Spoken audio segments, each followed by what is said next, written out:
پہلی بار نہیں ہوا، اس سے پہلے بھی عقیل نومی پر حملہ کیا جاتا رہا، وہاں پر لفظی حملے کیے جاتے رہے، اور اس کے بعد بھی انہیں مستقل تشدد کا نشانہ بنایا جاتا رہا، جس کے بعد پھر میں نے بڑی مشکل سے انہیں اپنے پیچھے لا کر کھڑا کیا، جس پر انہوں نے واویلا کیا کہ یہ عقیل نومی چھپ کر کھڑا ہو گئے تھے، لیکن یہ ان کی غنڈہ گردی تھی، یہ ان کی بدماشی تھی، اور ہم چونکہ وہاں طاقت کا استعمال نہیں کرنے گئے تھے، ہم بزور بازو اس شخص کو غلط ثابت کرنے نہیں گئے تھے، ہم علم کی بنیاد پر، سوالات کی بنیاد پر اور اپنے کیمرے کے ذریعے اس شخص کے چہرے سے نقاب دوچ کر اتارنے گئے تھے، اور وہ الحمدللہ ہم نے کیا، لیکن اس میں جس طرح سے ہمارے کارکنان کو، جس طرح سے ہمارے ٹیم ممبرز کو ان کی دہشت کا سامنا کرنا پڑا، وہ ایک الگ داستان ہے جس کے کچھ مناظر ہم آپ سے شیئر کر رہے ہیں۔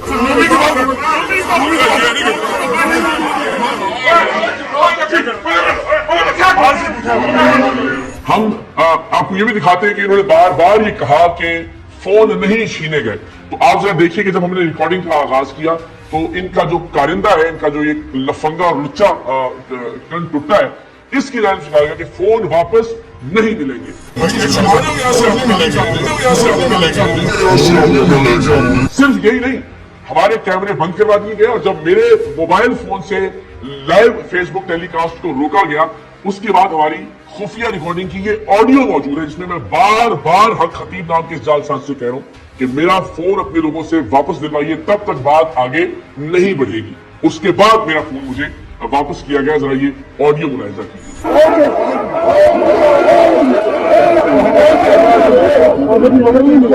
موبائل لے کے دیجیے، ابھی موبائل حضرت میرا موبائل ہے، حضرت میرا موبائل ہے، ابھی حکم کریں، ابھی میرا موبائل ہے، میرا موبائل ہے، حضرت میرا موبائل، آئیے قبلہ دیں،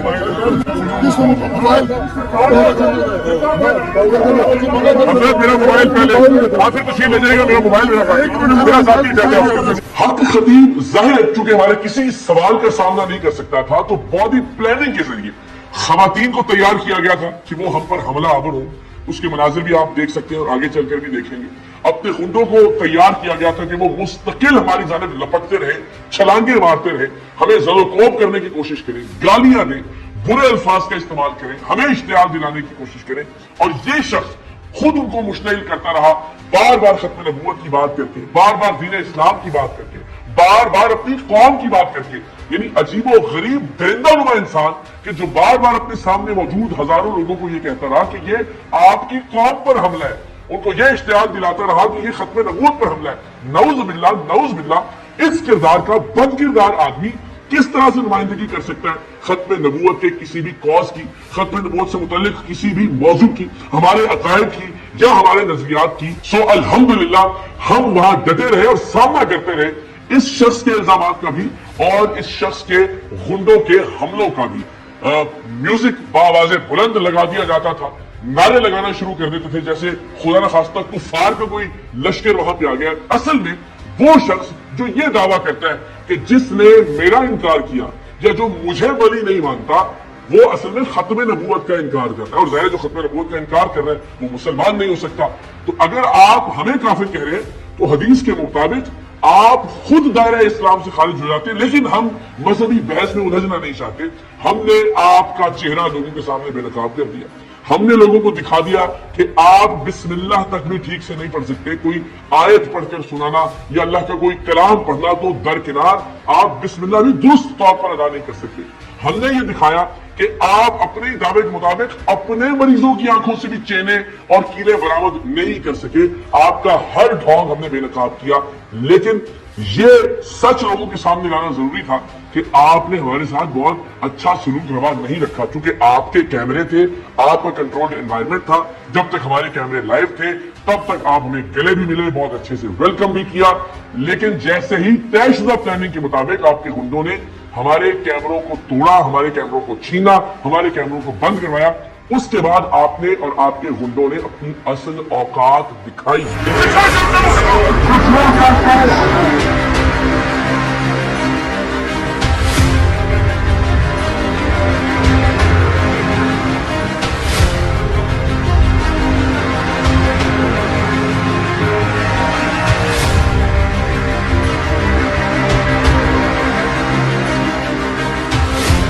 یہ آپ دیکھ سکتے ہیں کہ اس کے ہنڈے بار بار اچھل کر ہم پر حملہ آور ہو رہے تھے. ان کا چہرہ بھی آپ ملاحظہ کیجیے. اس دوران ہم نے یہ سوال بھی کیا حق خطیب صاحب سے کہ حضور جو آپ کی جائیدادیں ہیں وہ کہاں سے آپ کے پاس آئی ہیں, جس پر ایک شخص کھڑا کر رکھا تھا جس نے کہا جی میں نے یہ گفٹ کی ہے. میں تجھے پراپرٹی بتاتا ہوں. بتائیں. میرا باپ بھی سنجے والی سرکار بادشاہوں کا مرید تھا. میں نے جو زمین لی ہے خط میں وہ سرکار نے میں نے زمین دی ہے. کتنی دی ہے تو بتائے. 11 ارب روپے کی جائیدادیں حق خطیب نام کے اس فراڈیے, اس غنڈے, اس جال ساز کی, اس کے ریکارڈ ہمارے پاس موجود ہیں. اس ہفتے کے اختتام پر انشاءاللہ پاکستان کے عوام کے سامنے لے کر آئیں گے, آپ کو دکھائیں گے کہ مذہب کے نام پر یہ شخص کتنا بڑا دھندا کر رہا ہے. ختم نبوت کے نام پر کس طرح سے اس شخص نے اپنی دکان چمکا رکھی ہے, کس طرح سے ولایت کے نام پر یہ لوگوں کو لوٹ رہا ہے, کس طرح سے تصوف اور طریقت کے نام پر یہ لوگوں کی جیبیں کاٹ رہا ہے. 11 ارب روپے کی جائیدادوں کے ثبوت میں اس ہفتے کے اختتام پر آپ کے سامنے پیش کروں گا, جو براہ راست حق خطیب کے نام پر ہے اور ان کا کوئی سورس آف انکم ڈکلیئرڈ نہیں ہے, کوئی ذریعہ آمدن نہیں بتایا گیا. اور ہمارے سوال کے جواب میں ایک شخص کو کھڑا کر دیا کہ اس نے یہ گفٹ کی ہے جائیداد, اور جب ہم نے پوچھا کہ کتنی جائیداد گفٹ کی ہے تو اس نے کہا یہ میں آپ کو نہیں بتا سکتا, لیکن میں قوم کو بتاؤں گا, میں اس ملک کے علماء اور مشائخ کو بتاؤں گا کہ کیا مذہب اتنا پروفیٹیبل دھندا ہے کہ ایک شخص جو کہ فراڈیہ ہے, جو کہ شعبدے باز ہے اور شعبدے بازی بھی ٹھیک طرح سے نہیں کر سکتا, اس کے نام پر 11 ارب روپے کی جائیدادیں ہیں. اور ان کے ثبوت انشاءاللہ اس ہفتے کے اختتام پر میں آپ سے وعدہ کرتا ہوں کہ میں قوم کے سامنے رکھوں گا. پھر جواب دیں اس ملک کے علماء اور مشائخ کہ کس طرح سے آپ مذہب کے نام پر کاروبار کرنے کی اجازت دے سکتے ہیں ایک ایسے شخص کو. ہم چاہتے تو ہم اس غنڈہ گردی کے خلاف قانونی کارروائی بھی کر سکتے تھے, مقدمہ بھی درج کروا سکتے تھے, لیکن ہم اپنا مقدمہ پاکستان کے عوام کی عدالت میں لے کر گئے ہیں. ہم پاکستان کے عوام سے یہ درخواست کرتے ہیں کہ مذہب کے نام پر, دین اسلام کے نام پر, ہمارے پیارے آقا صلی اللہ علیہ وآلہ وسلم کی حرمت اور ختم نبوت کے نام پر اس شخص کو دھندا کرنے کی اجازت مت دیجیے. اس بد کردار اور بد وضع انسان کو یہ اجازت مت دیجیے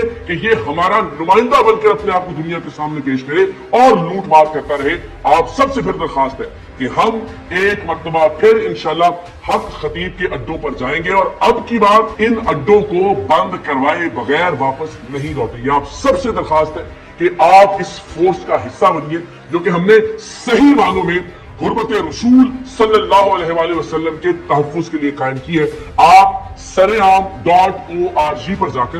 ایک فارم ہے اسے فل کر کے اس تحریک کا حصہ بن سکتے ہیں, اور ہم انشاءاللہ العزیز حرمت رسول صلی اللہ علیہ وآلہ وسلم کی اس تحریک میں اس وقت تک قدم بقدم ساتھ چلیں گے جب تک اس طرح کے فتنے اپنے اختتام کو نہیں پہنچ جاتے. میری آپ سب سے بہت توقع ہے, میری اس علاقے کے لوگوں سے بہت توقع ہے. جب ہم اس کے آستانے پر گئے تو میں شکریہ ادا کرنا چاہتا ہوں کلر سیدہ کے عوام کا بھی کہ جنہوں نے بھرپور انداز میں ہمارا ساتھ دیا.